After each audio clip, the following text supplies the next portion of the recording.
পড়ি, আপনারা হয়তো 8 রাকাত পড়েন, কোনো অসুবিধা নাই। আমরা যারা 20 রাকাত আমরা পড়তেছি, আমরা 20 রাকাতের কথাই বলি, 20 রাকাত আমরা পড়বো আজীবন।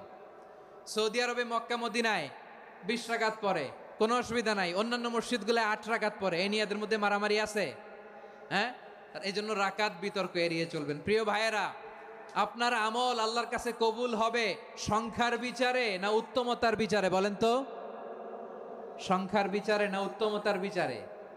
উত্তমতার বিচারে। কত চমৎকার ভাবে আপনি আল্লাহর সামনে দাঁড়াতে পারছেন এটা বিবেচ্য। রুকু সেজদাগুলো সুন্দরভাবে করবেন, রুকু থেকে সোজা হয়ে দাঁড়ানো ওয়াজিব, 2 সেজদার মাঝখানে সোজা হয়ে বসা ওয়াজিব।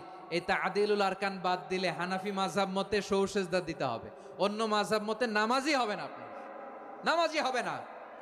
এই জন্য ধীরস্থির ভাবে তারাবির সালাত যেন আমরা আদায় করি। পারা যাবে তো ইনশাআল্লাহ? 3 নাম্বার, তাহাজ্জুদের সালাত আদায় করুন।